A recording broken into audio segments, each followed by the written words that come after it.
อีหลีเนาะงานแบบว่าละเอียดเนาะละเอียดกับโมเมนต์ว่าซ่าได้พี่น้องเอ้ยไวเนาะมื้อนี้ก็ว่าเนี่ยอะไรเนี่ยคือสิแล้วเนาะโครงหลังคามายื้อบางโยกอันคือถึงอยู่บ่เจ้าถึงคืออยู่บ่นี่เลยอ๋อผู้ดีวิทย์เลยเนาะ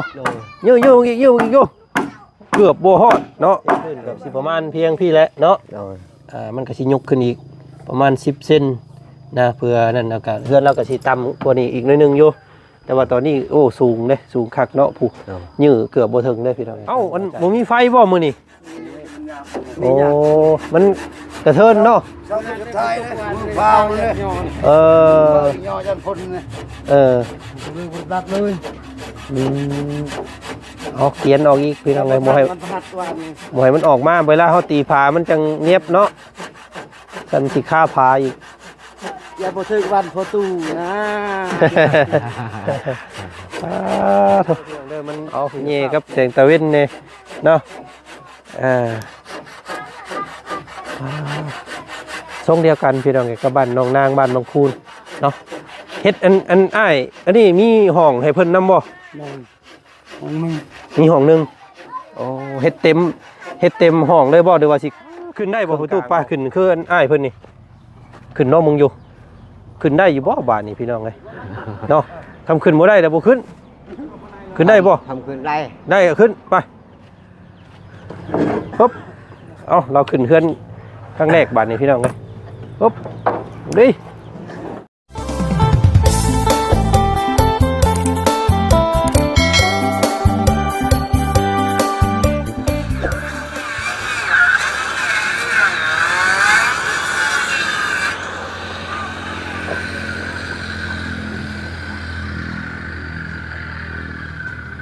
ตรงย่องบาทนี่พี่น้องเป็นโค้งเป็นห้างเป็นหูบเป็นล่างบาทนี้เนาะโธ่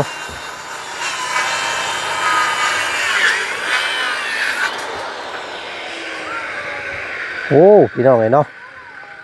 บัดเพิ่นตีโค้งตีห้างเรียบร้อยมันบ่ได้น้อยจักดีเลยพี่น้องเอ้ยดังบักใหญ่เนาะเฮ็ดเติงอยู่พี่น้องเอ้ยโตเนาะตัดภาพมาอีกบัดที่นี่พี่น้องเอ้ยเป็นเสาร์วันใหม่เนาะมื้อวานนี้พากันยุกกันย่อมื้อนี้มาอัปเดตล่าสุดพี่น้องเอ้ยเนาะขึ้นโค้งหลังคาตีกรอบหอบเรียบร้อยแล้วพี่น้องเอ้ยโธ่เนาะคักกันใหญ่ขนาดพี่น้องไงเนาะซ้ำซีนอน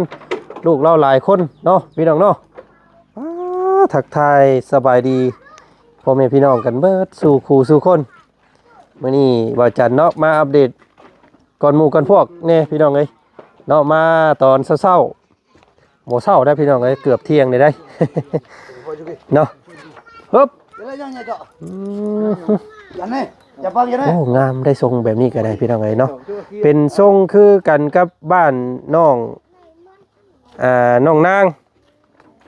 บ้านบางคูนพี่น้องเอ้ยเนาะทรงแบบเดียวกันเลยแต่ว่าสิใหญ่กว่าน้อยนึงเนาะเพราะว่า6 คูณ 5 คูณ 7พี่น้องเอ้ยเนาะโอ้สีมือสร้างเพิ่นโอ้ยงามเด้นี่พี่น้องเอ้ยเนาะลบอย่างเรียบร้อยเนาะได้แบบได้แผนคักอีหลีพี่น้องเอ้ยเนาะเฮ็ดคักเอาปึ๊บนี่จะไม่ใหญ่ซ้ำเนาะนักและนี่พี่น้องเอ้ยหน้า12หน้า10บ่ตัวนี้โอ้เฮ็ดโอ้เนาะอีท่อได้พ่อน้องหน้าน้อยเพิ่นพี่น้องเอ้ยแผนกสั้นสูงอยู่สั้นสูงกูโมปั๊บเข้าไปโอ้มันเฮงคือเข้าบาดนี่พี่น้องเอ้ยโตเนาะทรายค่าแบบ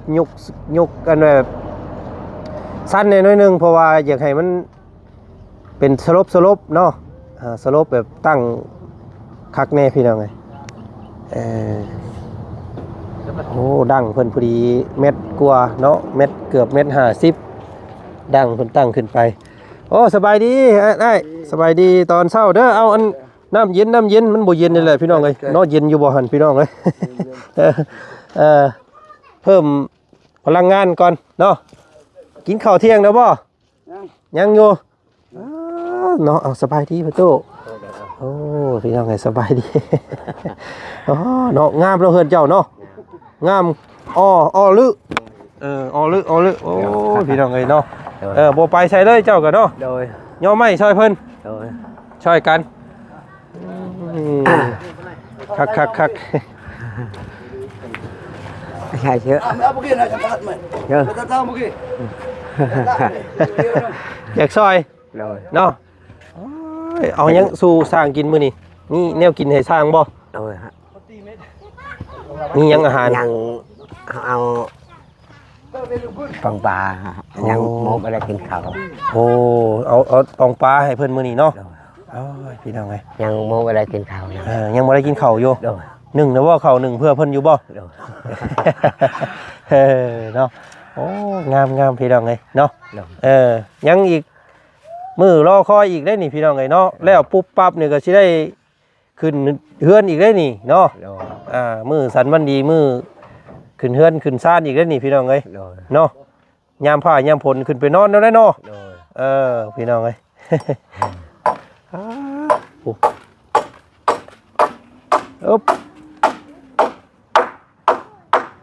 เรื่องพีมือนี่บ่ให้ว่าพี่น้องไงสร้างเพิ่นนี่เนาะถือว่างานปาเนตอีลีเนาะงานแบบว่าละเอียดเนาะละเอียดกับโมเมนต์ว่าซ่าได้พี่น้องไงไวเนาะมื้อนี้คะว่าเนี่ยได้เนี่ยคือสิแล้วเนาะโครงหลังคานะพี่น้องไงแล้วหลังคาแล้วก็มีแต่คำว่าสิใส่ผ้าเสื้อลาก่อนกับผ้าเสื้อลาก่อนเนาะหรือว่าสิเอาสังกะสีก่อนกับสังกะสีก่อนแต่ว่าต้องไล่รอถ่าเบาเล่าเพิ่นขึ้นมาอีกรอบหน้าพุ่นแหละเนาะรอบนี้เพิ่นกลับบ้านแล้วมื้อวานนี่พี่น้องทางเบาเล่ากลับบ้านก่อนพอดีละอีกจักมื้อ2มื้อแล้วขึ้นมาอีกพอดีสร้างเพิ่นเฮ็ดโครงหางเรียบร้อยเนาะสูงได้เฮือนเราพี่น้องเอ้ยมาเข้ามาตารางบางอยู่อันประตูมายื้อบางอยู่อันคือถึงอยู่บ่เจ้าถึงคืออยู่บ่นี่เลยอ๋อพอดีวิทย์เลยเนาะยื้ออีกอยู่เกือบบ่ฮอดเนาะเอามีแต่ผู้แหละเนาะเพราะว่ามันเป็นตีนเสาเป็นซี่แต่ก็ต้องได้เทพื้นทับและพี่น้องไงเนาะเทพื้นกับสิประมาณเพียงพี่และเนาะมันก็สิยกขึ้นอีกประมาณ10 เซนนะเพื่อนั่นแล้วก็เฮือนเราก็สิต่ำกว่านี้อีกหน่อยนึงอยู่แต่ว่าตอนนี้โอ้สูงเลยสูงคักเนาะผู้ยื้อเกือบบ่ถึงเลยพี่น้องไงทางบ่จันก็ได้เนาะวิทย์นั่งอยู่ตะลุมตะล่างได้สบายเนาะเย็นจ้อยได้เฮือนงามทั้งประตูเนาะเฮ็ดเตียงนั่งนอนอยู่ตารางสบายเนาะส้นผ้าส้นพลเนาะอยู่นี่คอยเบิ่งวิวทิวทัศน์เนาะตื่นเช้ามาเบิ่งนกเบิ่งหนูปูปีกเอียบอาบเนาะโตสายผู้หลวงยาวเอิ้นเทิดอยู่พี่น้องไอ้ทั้งนั้นเนาะโอ้ยพี่น้องนี่แต่นมมืออย่างเดียวเราก็ได้เนาะบ่มีหยังเด้เนาะสิขอบมุกขอบใจเนาะพอเนาะดีใจหลายขอบใจโอ้ยพี่น้องเนาะบ่ได้คิดได้ผ่านมาสิได้เฮือนงามขนาดนี้เด้นี่เนาะมานอนนำนี่เด้อเนาะเฮือนแล้วบ่มีเงินจ่ายค่าห้องเลยมาขอนอนนำได้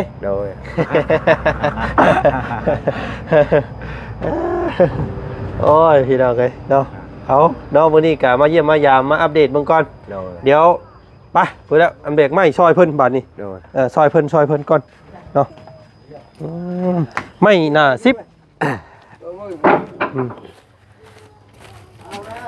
กะพ่ออยู่บ่อ้ายไม่คืออยู่บ่ไม่คือสิพ่อเนาะไม่48กับป้าโต ตู้เพิ่นกบเพิ่นเดาเรียบร้อยแล้วพี่น้องเอ้ยเนาะเป็นโอ้เนาะคือสิพ่อเราไม่งามไม่ย่อไม่อันนั้นอย่างดีพี่น้องเนาะเสาเกี่ยงเนาะเพิ่นเล่นเลเตอร์ใส่ข้างในพี่น้องเอ้ยใส่เลยเดือนนึงเลย เอ้าอันบ่มีไฟบ่มื้อนี้โอ้มัน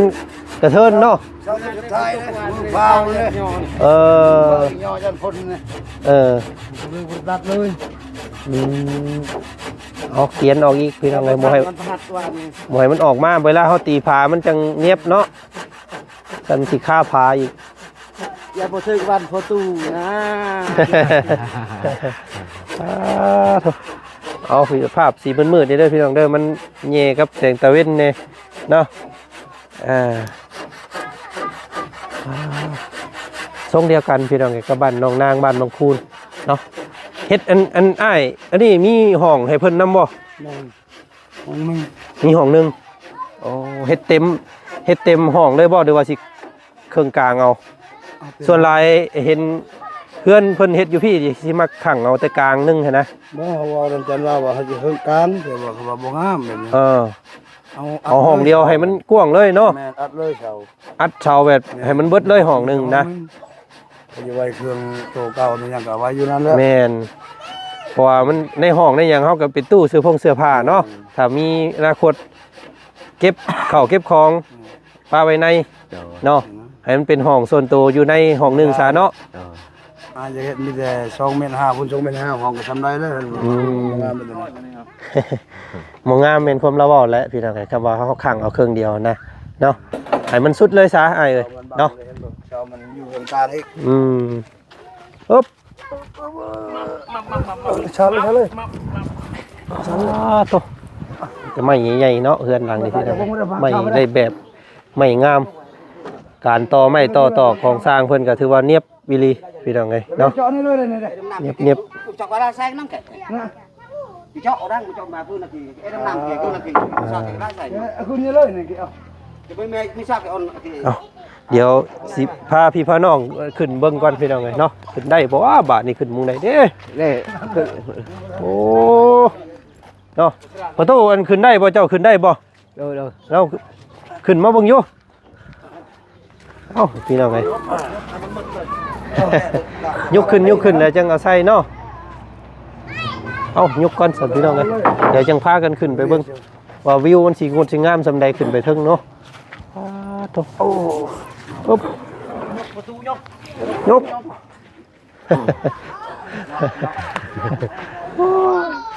ยิ้มเปื่อยแล้วพี่น้องเอ้ยเนาะเฮือนงาม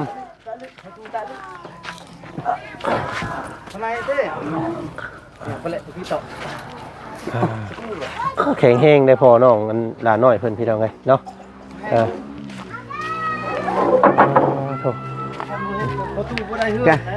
เนาะซอยเล่าเนาะอยากให้เล่าไล่ได้พี่น้องไงขึ้นได้บ่ประตูป้าขึ้นคืออันอ้ายเพิ่นนี่ขึ้นน้องมึงอยู่ขึ้นได้อยู่บ่บาทนี่พี่น้องไงเนาะทำขึ้นบ่ได้แต่บ่ขึ้นได้บ่ทำขึ้นได้ขึ้นไปปุ๊บเอาเราขึ้นเฮือนครั้งแรกบาทนี้พี่น้องเลยปุ๊บดิปุ๊บโตเบิ่งเด้อมาเดี๋ยวจักโอ้เฮ้ยเพาะเนาะปุ๊บอึ๊บอึ๊บ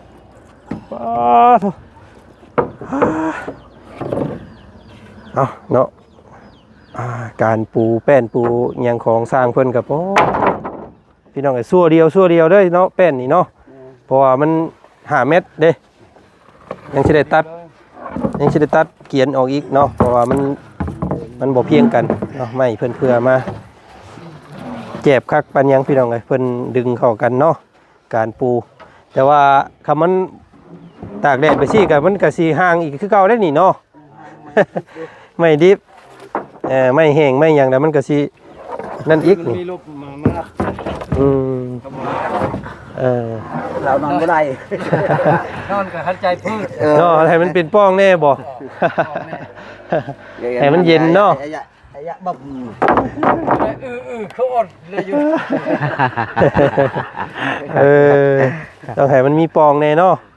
โอ้ยสำนี้ก็ถือว่าโอเคได้นี่พี่น้องเพิ่นดึงเข้ากันเก็บคักปันยังเนาะแต่ว่ามันเป็นไม้ดิบมันก็สิห่าวมันก็สิเหี่ยวเข้าแล้วก็สิห่างกว่านี้หน่อยนึงอยู่นะถ้าว่าเฮามุงสังกะสงกะสีเรียบร้อยแล้วก็น่าสิบ่เป็นหยังเนาะกว้างเด้เฮือนเรานี่พี่น้องเอ้ยเนาะกว้างแล้วก็รูปทรงแบบงามเนาะแบบว่าแบบบ้านๆเฮามักเฮ็ดกัน จ้าลอยว่าจ้า ตักไว้ ส่วนความสูงของหลังคาที่เพิ่นยกขึ้นก็ถือว่าเป็นสโลปแบบว่าระบายน้ำได้ดีนะพี่น้องไงเนาะเฮายกขึ้นสูงแบบซี่นี่มันมีผลดีมองว่าบ่สุ่มเสี่ยงในการหัวพี่น้องไงเนาะเพราะว่ามันน้ำมันตกใส่แล้วก็ เอาก่อน พักผ่อนก่อนบ่ พักผ่อนก่อน สิพี่น้องไงเนาะ คือเขา พอเที่ยงเลย กินน้ำก่อนเนาะเอาลองเปิดชิมเบิ่งกันอยู่ให้พี่ให้น้องเพิ่นเบิ่งแน่เนาะ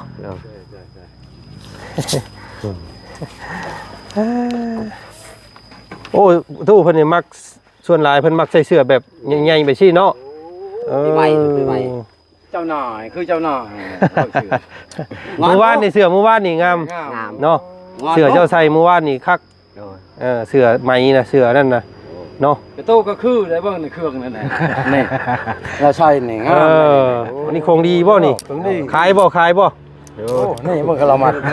นี่แสดงหนังนี่แหละเบิ่งประตูมันก็ยาวนี่เด้อยอมมันยอดจังเลยเชื่อมันก็เชื่อมันสั้นนี่ก็สิ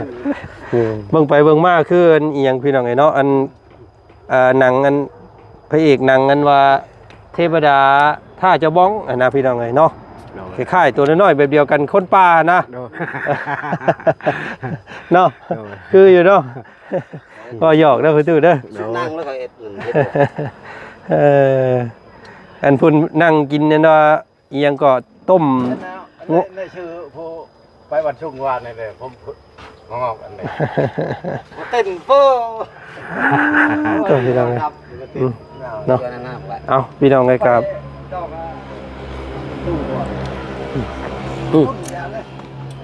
วิวทิวทัศน์ปัดเมื่อขึ้นมาทางเฮือนเราเนาะกะสีใสหน้าต่าง1 2นี้พี่น้องเนาะว้าวถูกเรือนชานบ้าน2เราเด้อพี่น้องไอ้นี่เนาะแต่ว่าเสียเท่าว่าไก่ทางเขาหน่อยนึงเรามักทางว่าซั่นเนาะก็บ่เป็นหยังเนาะ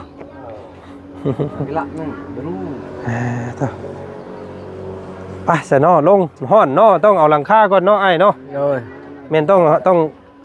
ขั้นตอนต่อไปต้องเป็นหลังคาก่อนได้นี่พี่น้องมันจังเฮ็ดเวียกได้ ต้นแรกนี้เป็นเลยราคาใช้คิวใช้ มืออื่นนี่คือสิคำว่ามีสังกะสีนี่ใช่เลยเนาะแต่ว่ารอเบาเล่าพุ่นแล้วอ๋อมือฮื้อเนาะวันมือฮื้อแม่นคือว่าทางมาบุญเพิ่นสมทบอันสังกะสีเนาะบ่ยากตัวนี้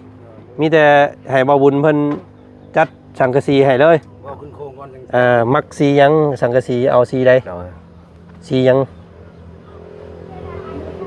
สีไว้นะแม่เบิ้ลกุ้มเลยนะ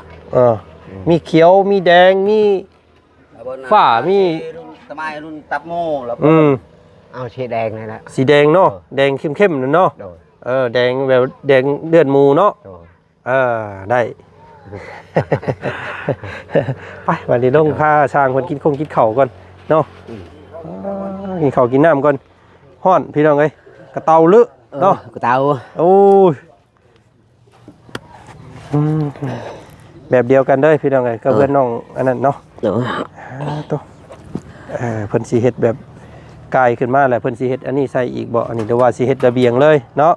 กันสิเฮ็ดระเบียงก็สิเฮ็ดระเบียงแล้วก็สิเฮ็ดประตูเข้ามุงนี่บ่หรือว่าจังใดก็ติดตามเบิ่งเนาะเดี๋ยวว่าสิเฮ็ดอ้อมรอบพี่เลยก็แล้วแต่ทางบ่าวลาวเพิ่นเนาะอึ๊บโตฮ้อนอึ๊บ โอ้ย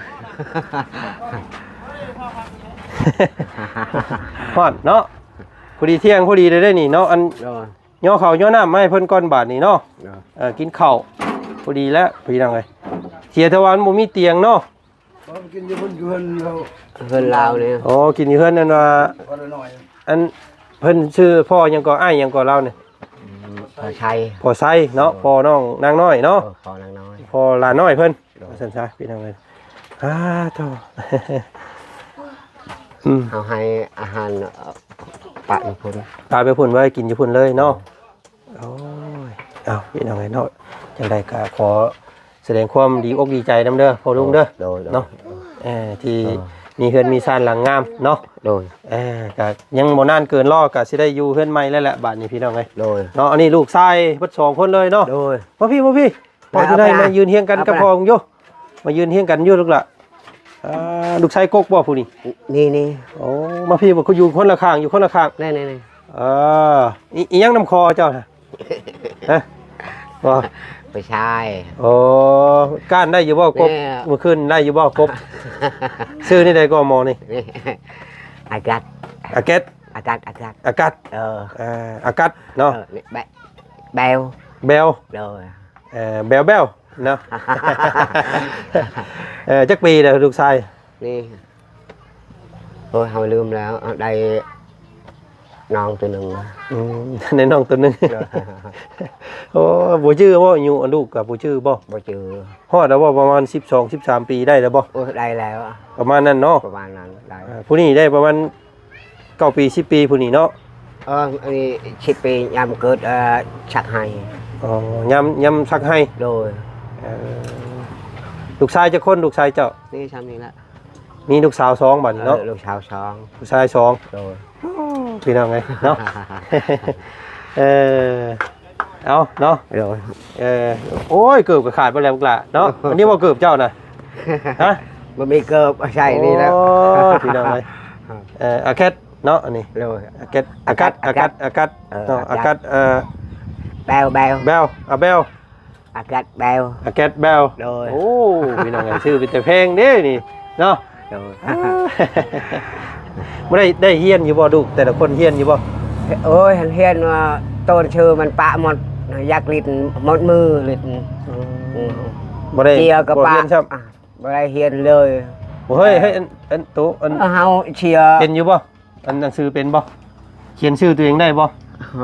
ว่าเป็นช โอ้อาเบลสินะเขียนเป็นบ่อาเบล ำ แล้วซะ โอ้ช แล้วการบาดนี่พี่น้องเนาะโอ้ยตัวน้อยคือกันพี่น้องเพราะว่าพอแล้วน้อย มันไป เนาะ เฮียนไปปันดอกเฮาเชียร์เงินแสนหา